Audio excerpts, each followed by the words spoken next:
you turned down $100 for no reason. Uh, yeah, I think if I give my wife $100, she'll be like, "Oh, I was gonna buy you a microphone," because she really likes buying me a gift, so she doesn't like it taken away.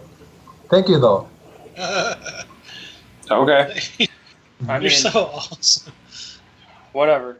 Welcome to the Practical Pistol Show, people. My name is Ben. I'm here to answer shooting questions. On deck today, Hansa Kim. Say hello. Hello. Love it. You're bringing the energy. And Hi also, from Northwest. yes. Also, Mr. Matt Hopkins. Hi, everybody. You had a nice day of training today, didn't you? I did. I actually maybe got sunburned a little bit, I think. I did. I didn't wear sunblock today like a fucking idiot. But it was kind of cold here, so I don't think I got it too bad. All right. It's good. Do you guys have any announcements? Who's breathing? Who's doing that? Anyway, do you guys have any announcements or any shit like that? No. No? Nothing? Oh Kimmy? yeah, I have an announcement. Oh, shit. Well, My wife is designing a website for me, so it's gonna come out pretty soon, probably this summer. It's a pretty cool website. She's doing a blog on that. I mean, blog? I am doing the blog. Yeah, What are we I'm talking writing a about blog. here? Scat porn? Pimple popping videos? What are we doing? No, shooting stuff. Oh, okay. That's boring, but okay. Yeah. Works So for me. it'll be on my social media when it comes out. Okay. Well, we look forward to it. Is there going to be videos of you? A lot. A A lot lot of of videos. Okay. Well, sounds worth it already.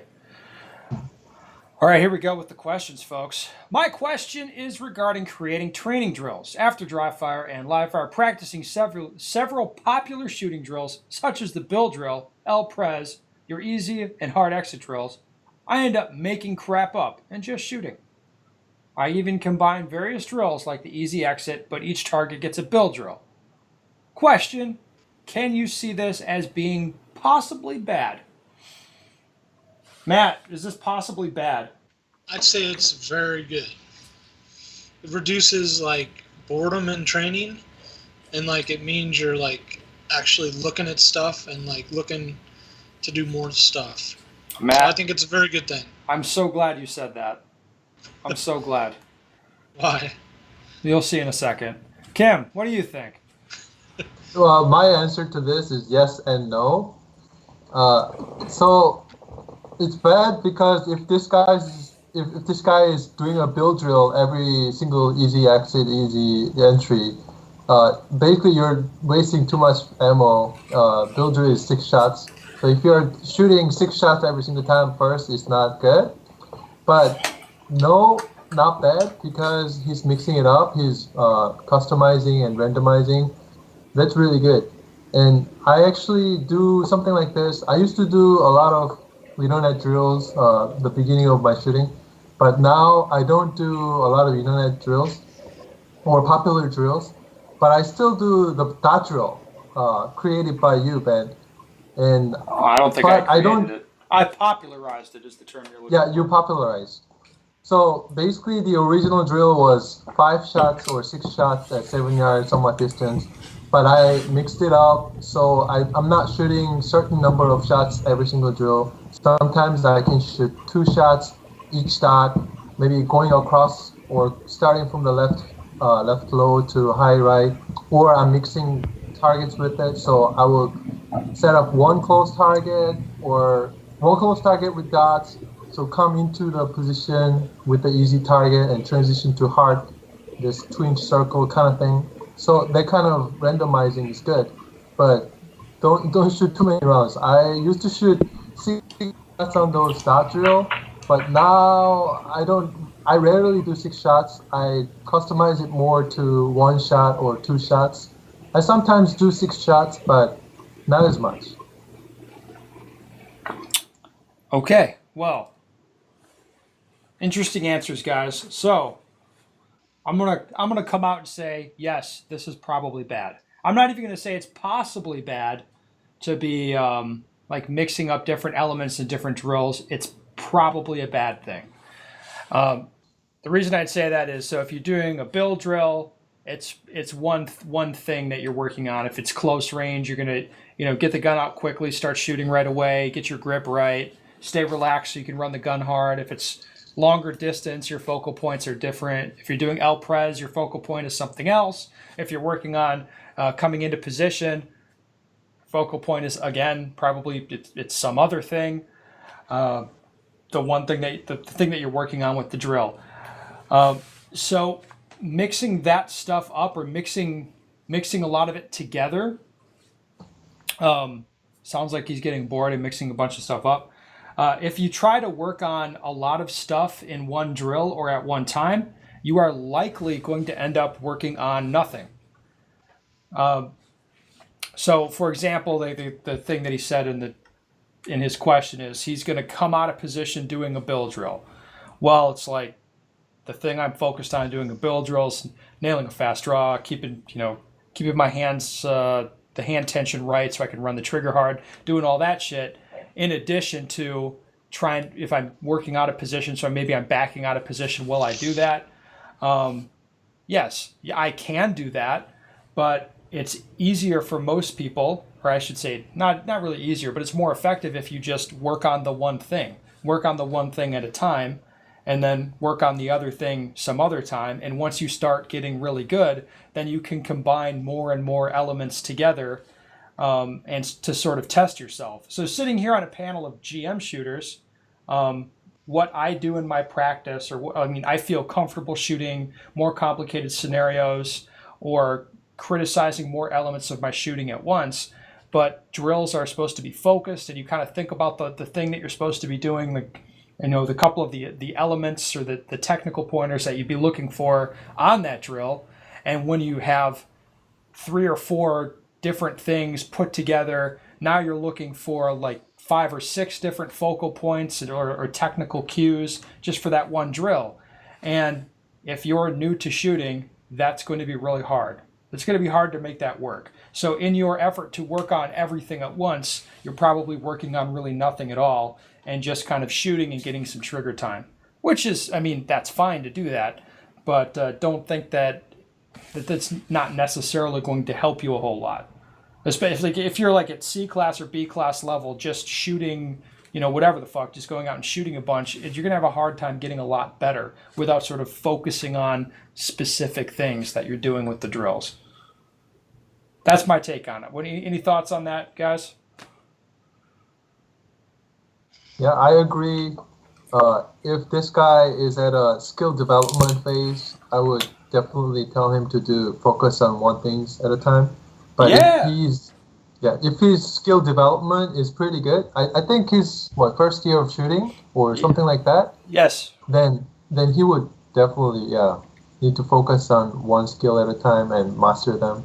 Well, could this be a problem of him going to the range maybe only one day a week and trying to cram it all into one?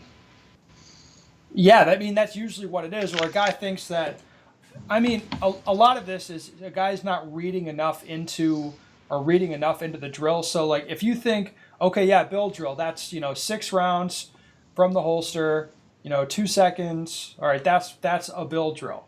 And yeah, that is what the procedure is for the drill, but that's not really the point of it. The point of it is you're working on your draw and gripping the gun properly and that stuff. So those are the technical cues, the things that you're working on during the drill and the things that you should be thinking about. Okay? If I'm getting out of position, doing an easy exit, it means I'm kind of working my way out of position as I'm still shooting. So that's the technical cue. That's the thing that I'm thinking about as I'm shooting that drill. So now I'm combining those two things. So now I have to be thinking about doing the bill drill stuff and the position exit stuff at once. And people can consciously think about like one thing during the drill, not like 3 things, but like one thing. Now, if you're at the skill level where you're proficient with, a lot of different drills, then if you have elements from 2 drills at once, you're probably not going to be consciously thinking about either of them. Is that me going crazy, Hopkins? Yeah, dude, she found a paper bag and she's going insane right now, trying to get in it. But yeah, so anyway, so this guy's probably thinking he's doing more shit, like he's getting more bang for his buck with his shooting. but I would suspect not based on the stuff that I've seen with other people. You know? Yeah. Makes sense. I mean, I think I answered it from my point of view and my skill level. I know you did, and I'm so Okay. happy that you did that. You know, it's kind of think about it like this: like you can go shoot a stage, and if you shoot a 25 round field course or something, you might say, "Well, I messed up this thing and this thing and this thing." Okay, and if you shot the stage again, you could be thinking about those things that you messed up at that particular point on the stage, and probably correct and improve a lot of it as you're doing it. Right? Yes. You with me so far? Okay, so for somebody who's newer, if they can't do the build drill properly, like what is the point of doing build drill as you work your way out of position? You know, like why do that? Except for just like, well, we're doing more stuff. It's more is better. When from a training perspective, typically it's not. Okay, shall we move on to the next question? Yep. Oh, you fuckers love the questions. Yeah, it was good. Good. Okay. I've been shooting competitively for about a year, and I shoot 4 to 6 club matches a month. I want to shoot a major match this year. I'm in southern Utah, and the Iron Sight Nationals will be about an hour away. My question is, will a national match be a bad idea for a first major match? What should I expect? Man, Cam, what do you think? Is this a bad idea? I guess the first question, I think it depends on their purpose. Is it a bad idea if they want to be a national champion? Not at all. You must go. Even if it's first year, first month, first day. If there's a national championship and your goal is to be a national champ, go right away. If your goal is to be really experienced shooter, also major match, winning shooter, I recommend you going there because you're gonna have an idea of what kind of test it will be at national championship level, because it is very different. Actually, level one local matches are very different than national championship level matches. Even if it's the same venue, even if you are living in southern Utah and your home range will have a national championship there, their local match will not be the same as the same national championship, even if it's the same venue. So it's a very good idea for you to go. If you want to stick with the sport for a long time, I recommend you going to national championship. No matter if you are a casual shooter or if you are an RO or not an RO, if you are just a dedicated shooter, everything. I think go to national championship and you'll learn a lot. You'll learn a lot about the rules as well, because there are so many things that you need to know, not to be DQ'd, or the gear part, and making sure that you have 10 rounds in your mag if you're shooting production kind of thing. So it's very good. And I think what he should expect is, so my first national championship was, 2 years ago or something? And when I first went there, I remember I shot 11 or 12 penalties, including failure to engage, mic, no shoot, everything, procedural, everything. So when you go there, don't try to beat yourself. Just accept your mistake and then analyze the mistake after the match is over. Don't try to analyze it while the match is going, while the stage is going. If you try to focus on your mistake and penalties and all that, you're gonna bomb. And also, the Utah specific range has lots of partial targets. So in your practice, try to shoot a lot of partial targets, especially the zebra targets, up to, I would say, 20, 25 yards. And there's a lot of movements, so awkward positions. And the first year of shooting, I was working on too much of a straight shooting, so my body is facing the target, nothing awkward. But at Utah, you might find something awkward, lean and awkward shots, strong hand, weak hand kind of thing, and low ports. So expect those kind of technical stuff. Okay. Hopkins, what's your take on it? Good idea? Or Yeah, bad definitely. idea? I think you should do it for sure. especially if he's only an hour away. I would look at maybe try to shoot another maybe state level match if there's one available beforehand just to get more experience. But I don't think shooting the nationals would be a problem as your first major. Yeah. Well, I look at this question. I'm thinking, in what ways is nationals really different than any other major match? Yeah, it's actually. Yeah, I mean that's It's our That's sport. true. We format it the same, right? yeah. It's going to be more days. It'll be more stages. Now the difference is the competitors that show up will be, well, it'll be our best and brightest pipe hitters, but still plenty of retards. I mean, I honestly like the guys who are like, I'm not good enough to go to nationals. It's kind of like, well, like you don't have to be good to go to nationals. A lot of guys that aren't great go to nationals. It's not a problem.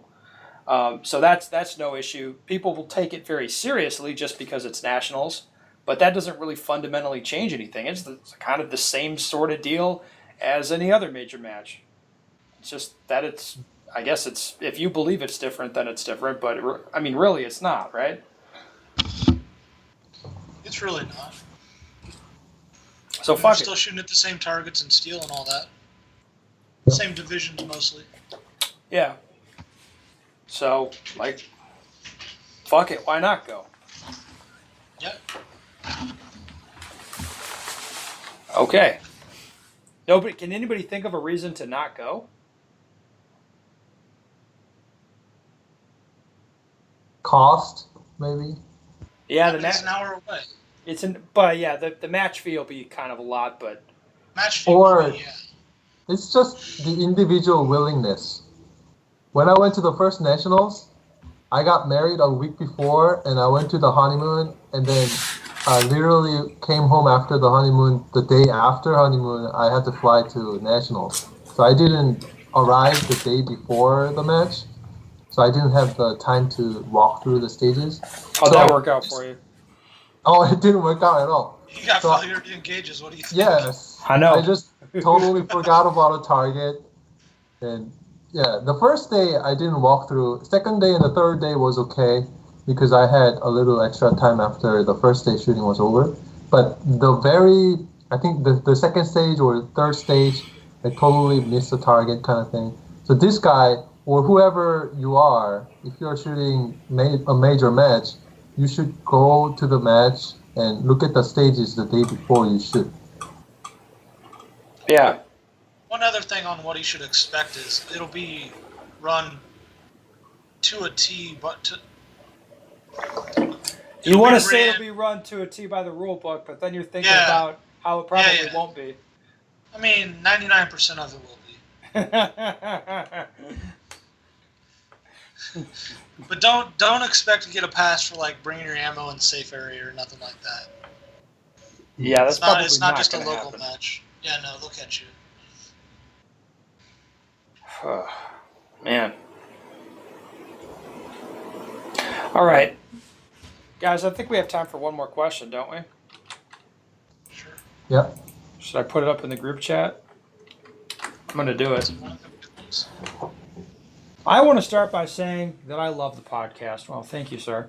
The question I have today is, what do you do differently, if anything, to perform your best at nationals if you're shooting during the week?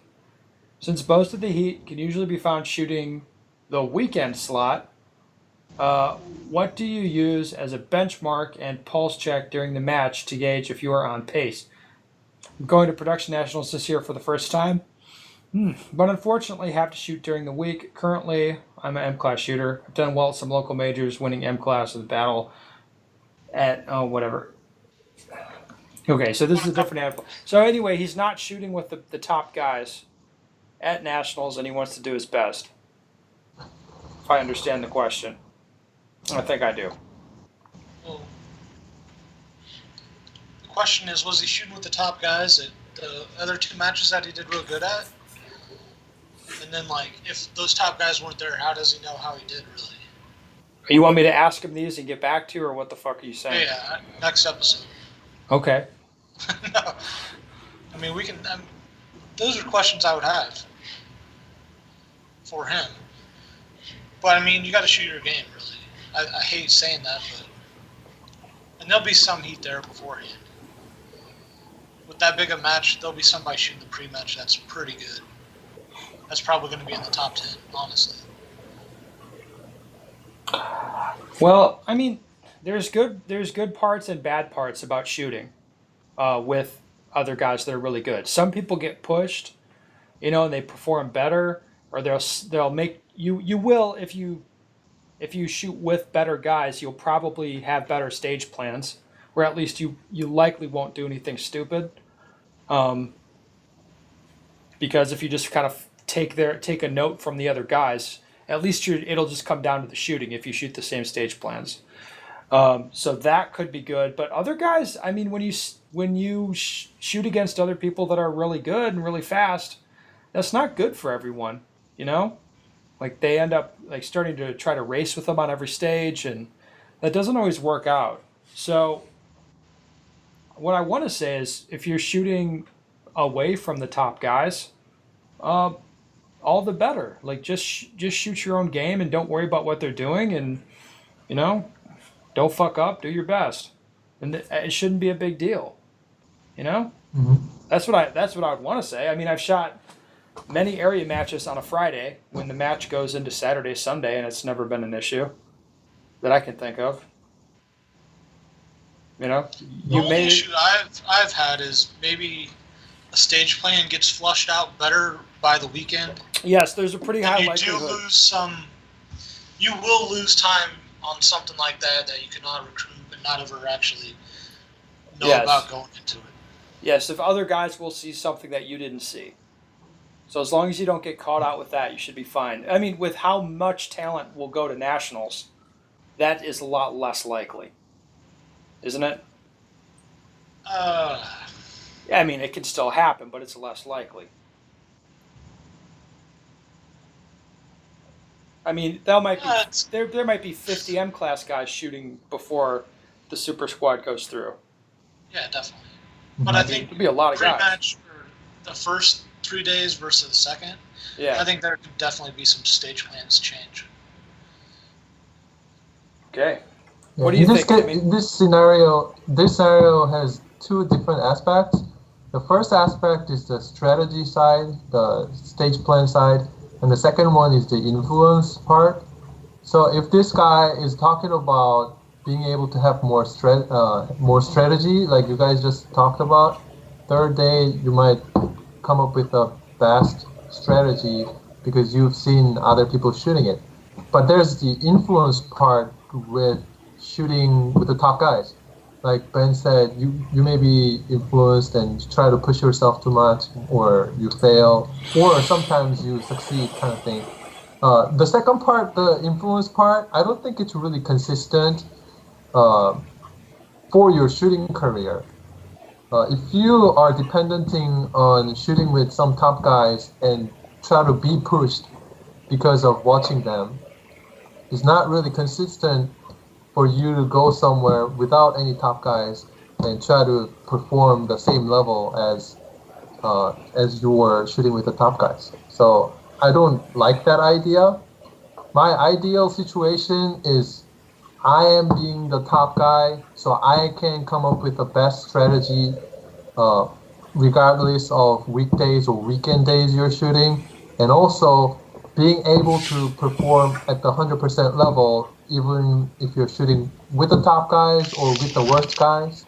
So I just want to recommend him to study harder, to come up with a better strategy, and also find a solution that you can not push. You can shoot 100% no matter what. It could Well, be finding like a caffeine, something like that. Drink caffeine all the time and make the caffeine push you, kind of thing. I can tell you that's going to help. Did that bring you to Area 1, Kim? I know. I tried caffeine there. Jesus. Well, that's it. I think we hit it out of the park on these questions. Yes. All right, guys. Well, thank you for coming on to answer people's questions. It's much appreciated. Listener folks, if you have any questions you want the answer to, go to bensteger.com, hit me up, send me your question. We'll get our merry band of fuck sticks on here to talk about it. It's going to be so good. right? So good. So good. Mhm.